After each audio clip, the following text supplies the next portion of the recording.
Hello. Today I'm going to explain my sustainable home in Santiago, Chile. I'm going to walk you through the design of my house, and I'm going to show you why I made everything the way it is to adapt to Santiago's unique environment. To start off with, real quick, I want to show you some of the surrounding areas. So this is the ocean. This is not actually, of course, like the scale of how the ocean would be. Obviously, it's a lot smaller. However, for today's purposes, this is what the ocean will look like. It's also a lot closer to the house than it would be otherwise, like in real life. But the distance between the ocean and Santiago in real life is just not realistic to portray in a Minecraft example. So that's why it's a little bit closer and a little bit smaller than it should be. But with you can just suspend your disbelief for this real quick. And then over here, sorry, is my house and Santiago and the mountain behind it. This is the Andes Mountains. This is the mountains that are on the east side of Santiago, Chile. And this Chile is sort of in between the ocean and the mountains. And that's why I have my house placed in between these two. Obviously, like both the mountains and Chile are in the ocean are a little closer to Chile than they otherwise would be. But it's just sort of to show in Minecraft to make it easy to visualize. So to quickly go over the rest of the climate features in Santiago, the elevation roughly it varies between like different parts of the city, but the average elevation is 724 meters, which is not very high. It's not like right next to the sea level like Los Angeles elevation, say very low, and it's not like nearly as high as like some places like Flagstaff are. And so because also like Santiago's below the equator, so the seasons are flipped from how they are normally. Like typically Santiago in like the northern hemisphere, you'll have December, it will be like winter time, and January and February will all be like colder months, and like July, August, and June will all be the hotter months. In Santiago, it's the opposite of that. June, July, August are very cold, and January, February, and December are all hotter. And during the summer, Santiago can get up to like 28, 29 Celsius, which is pretty hot and pretty uncomfortable temperatures for like having no AC or something like, or like no energy sources to mitigate the weather. And during the winters, it can get around 10 Celsius, which is very cold. It can even drop to lows of 5 Celsius at night, which is uncomfortably cold. So Santiago is a seasonally dependent, the temperatures and weathers change a lot seasonally, which means that it can make it difficult to build a house that fits both like the cold and the hot weather, depending on the season. But it's not impossible, and that's sort of why I don't. So to review, Santiago is around 724 meters in elevation, with temperatures that get up to 30 Celsius during the summer and 5 Celsius during the winter. Uh, During the winter, it has 92 millimeters of precipitation around or on average, and during the summer, it only has about 6 millimeters of precipitation. The city is pretty close to the Pacific Ocean, only around 70 miles away. So the cold prevailing winds and ocean currents are brought towards the city, which cools summers and brings moisture in the winter. And being near the Andes Mountains, they affect the weather patterns because of the rain shadow effect. This means that Santiago experiences seasonal shifts between wet and dry conditions and cold and hot conditions.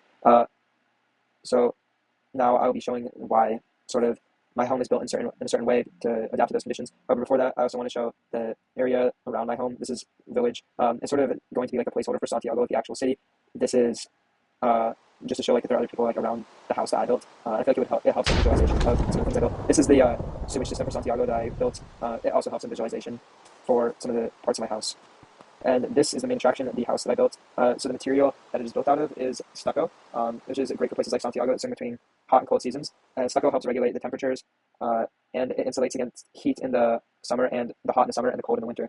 And the gray shade also is like a midpoint between white and black, and it helps absorb and reflect heat during the varying weather conditions. This is a roof. It is made out of slate tiles, gray slate tiles, and it has an open gable design for like good rain downpour. So rain is able to pour off the roof easily. It doesn't get stuck up there. That's not very ideal when you're trying to deal with when you're dealing with rain. You don't want rain to get stuck on the roof. So that design of the roof helps mitigate rain getting stuck.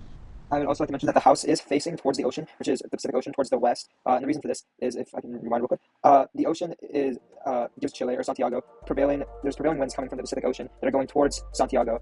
And when the house is faced towards the west, since the prevailing winds come from the ocean over here, they travel to the house sort of like this, as you can see in like a slower mode. They come to the house sort of like that, and they are welcomed in by the large windows at the front of the house. Sorry if I can. They're welcomed in by the large windows at the front of the house, as you can see there, which is why the house is facing the west. Sort of. So if you wanted to open the windows during some colder times, you could, or during some warmer times, you could to welcome in the cold air. And obviously, you can shut the windows during the cold times. But for the warm summers, those cold prevailing winds from the ocean are very useful. So now we'll be cooking inside of the house. The walls are made of a plaster material. This is to help insulate the walls during the hot and cold temperatures. This is the bathroom with the toilet, shower, and the sink as well, right here with the mirror. The plaster walls are sort of made there or added to insulate the house during the summer and the winter, during the cold and hot temperatures. This right here is the washer and dryer. The left is the washer, the right is the dryer. This is just detail added for like decoration and more realism. This right here is the water heater. This is actually a secured water heater, and the reason why the water heater is secured is because Chile is prone to earthquakes, and the water heater being secured allows for it to be less likely to fall over or like damage a property or people during an earthquake, because Chile or Santiago specifically has earthquakes, and having the water heater with a little bit of extra security sort of is very valuable, because obviously you don't want your property or people or yourself to get damaged in an earthquake. So that's why it's secured like that with extra fortification around it. And then in here you can see the flooring. This is wood tile flooring. This is to help to keep the house cooler because Chile can get hot, like I said before. And the wood tile allows for the house to be kept cool during the summertime in the living areas. These are the living areas. This is the table, the dining room, sort of next to the kitchen with the painting. This is the kitchen area. I have decorations spread about, and this is the stove and oven, and then this is the sink, this dishwasher, and the trash can. These are the cabinets up here, and then there's the refrigerator and the freezer with the soda machine thing. This is the couch that I can sit on, watch TV if you want for some leisure time, with a little stand of my best clothes and some speakers and an Xbox right there, and the lanterns to light the wall. If you follow me upstairs, there is the living quarters with some plants and some windows with blinds, like every window in this house has, just for some extra coverage in case it's hot outside. This is the ceiling fan. As you can see, the blinds work. Yeah, you can like open and close the blinds very well. And there's also plaster walling up here for insulation, just like the bottom of the house. Yeah, so I'm just going to and then this is the nightstand with the bed. I can sleep in the bed with a nice view.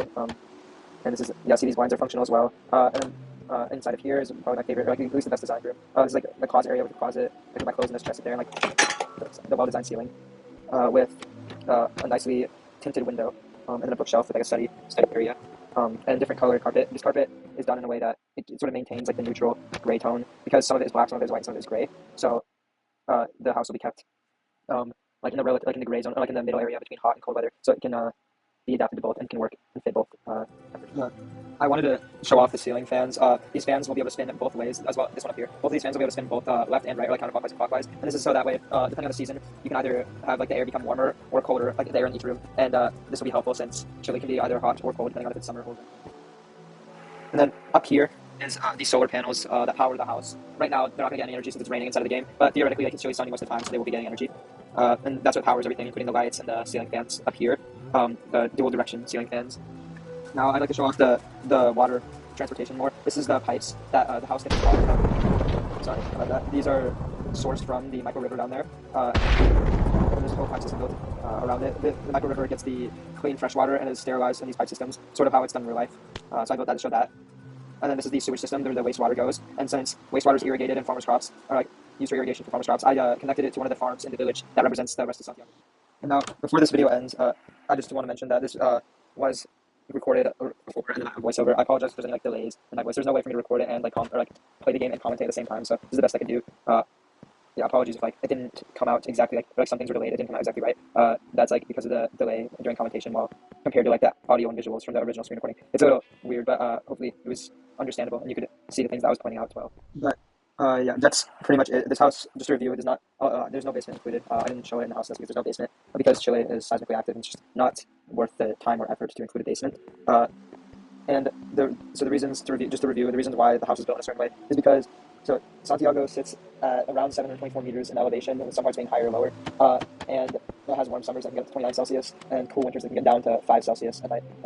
And the summers are dry because the air is able to hold the moisture, so there's very little rainfall, and then rainfall. And then winters can be rainy because it's colder, so the air holds less moisture.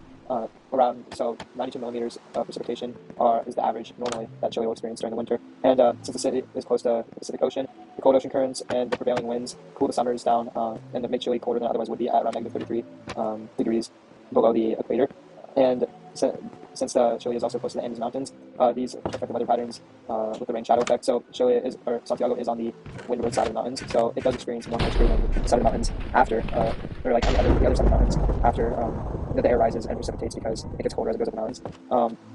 And so that's why like the stucco walls right here and like the are gray and like the tiles are gray, just to balance the two sides of the temperature being hot or cold. And that's why the inside of the walls are plaster as well. The albedo in Arizona and Santiago is also somewhat high because it's or closer to the ocean than say somewhere like Arizona. Even though they're both like just opposite sides of the equator, they're still like both around 30 degrees latitude-wise. Chile just being negative 30 degrees. So this means that Chile experiences less temperature variation between the seasons than somewhere like Arizona does.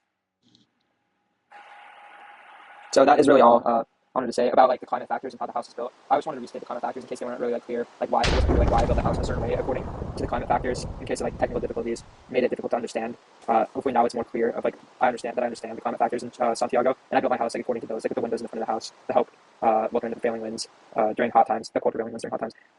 So hopefully now everything's a little more clear, and like I was showing you in the background so you get a better image of what my house looks like in different types of weather and stuff. And you can like see like how everything is built better multiple times. That's pretty much all I have to say. Thank you for being patient with some of the struggles I had during this presentation.